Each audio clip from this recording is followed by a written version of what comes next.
En las turbulentas aguas del Caribe, donde las tensiones políticas a menudo se reflejan en las maniobras militares, se desarrolló un episodio que, aunque clasificado como una simulación, encapsuló la delicada danza de poder entre naciones. Los protagonistas en los cazas F-16 de la aviación militar bolivariana de Venezuela y el imponente portaaviones USS Harry S. Truman de la Marina de los Estados Unidos. El escenario en un ejercicio de entrenamiento que, por un breve pero tenso momento, bordeó los límites de la realidad, dejando una estela de preguntas y análisis geopolíticos. Lo que comenzó como una demostración de fuerza rutinaria, se convirtió en una leyenda moderna de la aviación militar. Un relato de astucia, tecnología y el factor humano que siempre puede dar un giro inesperado a los acontecimientos. A mediados de la década de 2010, en un contexto de crecientes fricciones diplomáticas entre Washington y Caracas, el Comando Sur de los Estados Unidos decidió proyectar su poderío naval en el Caribe. El portaaviones de propulsión nuclear USS Harry S. Truman, escoltado por su grupo de batalla, que incluía cruceros de misiles guiados y destructores de la clase Arleigh,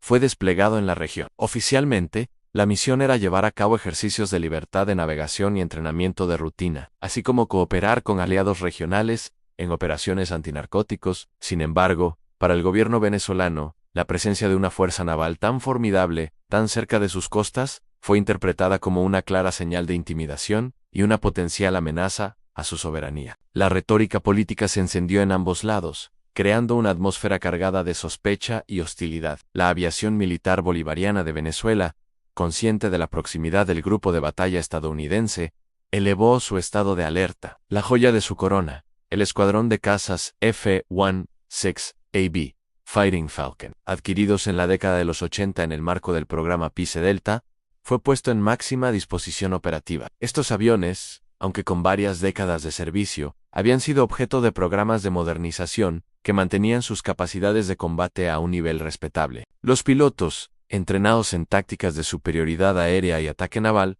comenzaron a planificar posibles escenarios de respuesta. La doctrina venezolana, influenciada por la necesidad de defender un extenso litoral con recursos limitados, priorizaba la capacidad de disuasión y la ejecución de ataques rápidos y sorpresivos contra objetivos navales de alto valor. El alto mando venezolano, sintiendo la presión de la opinión pública y la necesidad de demostrar capacidad de respuesta, autorizó una misión de patrullaje aéreo de combate PAC, con un objetivo secundario audaz, al realizar una simulación de ataque contra el portaaviones estadounidense. La misión era arriesgada, no solo por el desafío técnico y táctico, sino también por el potencial de una escalada no deseada. Un error de cálculo, una mala interpretación de intenciones o un fallo técnico podrían transformar un ejercicio de entrenamiento en un incidente internacional de graves consecuencias. Se seleccionaron 2 de los pilotos más experimentados del grupo aéreo de caza N-16 Dragones, conocidos por su habilidad en el vuelo a baja altitud y su conocimiento del terreno costero. Los 2 F-16 despegaron de la base aérea El Libertador. En Palo Negro, su plan de vuelo inicial era una ruta de patrullaje estándar a lo largo de la costa. Sin embargo, una vez fuera del alcance de los radares de control de tráfico aéreo civil, los cazas descendieron bruscamente pegándose al contorno de la costa y volando a una altitud extremadamente baja, apenas a unos metros, sobre las olas del Mar Caribe. Esta táctica, conocida como Nap Death, tenía como objetivo principal evadir la detección de los potentes sistemas de radar de alerta temprana del grupo de batalla estadounidense, especialmente los del crucero clase Ticonderoga, que actuaba como el principal centro de defensa aérea de la flota. Los pilotos volaban en silencio de radio, confiando en la navegación inercial y en su conocimiento visual del terreno para mantenerse en curso. Mientras tanto, a bordo del USS Harry S. Truman, la vida transcurría con la normalidad de un despliegue operativo. Los aviones de alerta temprana E-2, Sehokai realizaban órbitas a gran altitud, barriendo el horizonte con sus potentes radares en busca de cualquier contacto aéreo sospechoso. Los destructores y cruceros mantenían una vigilancia constante, con sus sistemas de combate Aegis,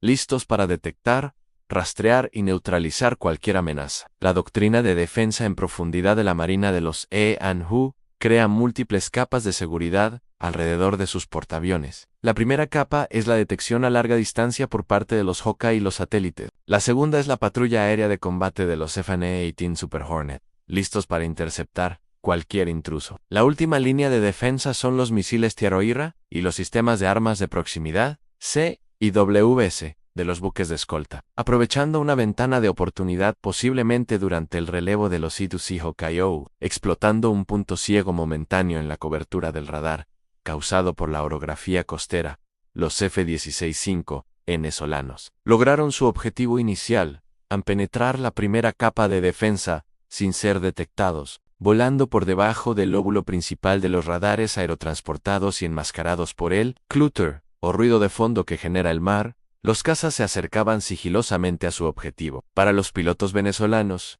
cada minuto que pasaba sin ser detectados era una victoria, una confirmación de que su audaz plan estaba funcionando. La tensión en sus cabinas era palpable, mezclada con la adrenalina de estar ejecutando una maniobra de libro de texto contra el adversario más formidable del mundo. El giro inesperado se produjo cuando los F-16-5 venezolanos, ya dentro del perímetro de defensa cercano del grupo de batalla, decidieron ascender bruscamente para pintar al portaaviones con sus radares de adquisición de objetivos. Era el momento culminante de su simulación de ataque. Al encender sus radares, su firma electrónica se hizo visible de inmediato para los sistemas de guerra electrónica del grupo de batalla. Las alarmas sonaron en el Centro de Información de Combate SIC del crucero Aegis y del propio portaaviones. La sorpresa fue total. ¿Cómo habían llegado dos cazas no identificados tan cerca sin ser detectados previamente? Inmediatamente se lanzó una alerta de Scramble y dos FA-18S Super Hornet que estaban en alerta en la cubierta del Truman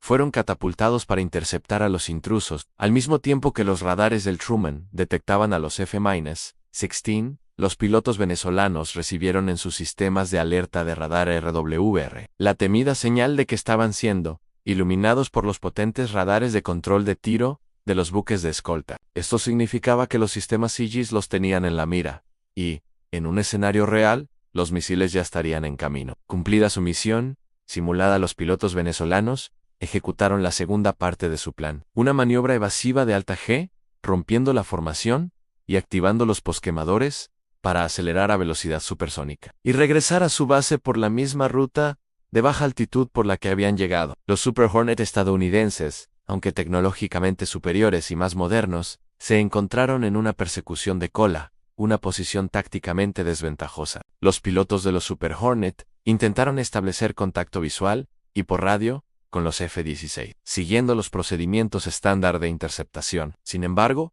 los cazas venezolanos, ya en plena retirada y con la ventaja de la velocidad, no respondieron. La persecución se extendió por varios minutos, pero los F-16, más ligeros y ya cerca de su propio espacio aéreo soberano, lograron distanciarse y desaparecer de las pantallas de radar estadounidenses tan misteriosamente como habían aparecido. A bordo del Truman, el incidente desató un frenesí de actividad. Se revisaron las grabaciones de los radares, los datos de los C2C y los informes de los sistemas de guerra electrónica para reconstruir la secuencia de los hechos y entender cómo se había producido la brecha en su aparentemente impenetrable escudo defensivo. El análisis posterior realizado por la inteligencia naval estadounidense concluyó que los pilotos venezolanos habían ejecutado una misión casi perfecta. Explotaron una combinación de factores: el conocimiento íntimo de su geografía costera, una planificación meticulosa, una disciplina de vuelo excepcional, a baja altitud, y, probablemente un golpe de suerte, al encontrar un punto ciego temporal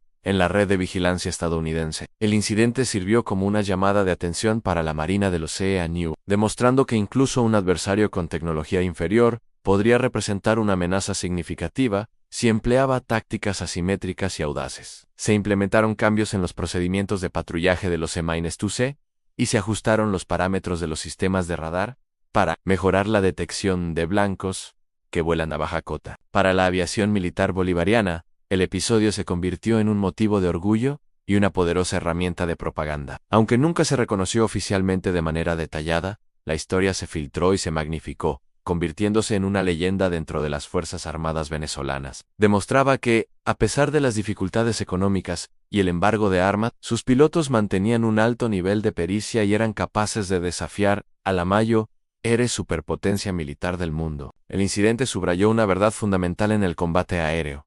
La tecnología es un factor crucial, pero la audacia, el entrenamiento y el elemento sorpresa pueden, en ocasiones, nivelar el campo de batalla. Este tenso encuentro en el Caribe, aunque solo una simulación, dejó una lección duradera para ambas partes. Para los Estados Unidos, Fue un recordatorio de que no se puede subestimar a ningún adversario, y que la vigilancia y la adaptabilidad son claves para mantener la superioridad. Para Venezuela, fue una demostración de su capacidad de disuasión y un impulso moral para sus fuerzas. El enfrentamiento simulado entre los F-16 y el USS Harrison Truman sigue siendo un caso de estudio fascinante sobre tácticas de aviación guerra, electrónica y la compleja interacción entre la tecnología y el ingenio humano en el tablero de ajedrez geopolítico. Un capítulo que, aunque no disparó un solo misil, resonó con fuerza en los pasillos del poder de Washington y Caracas.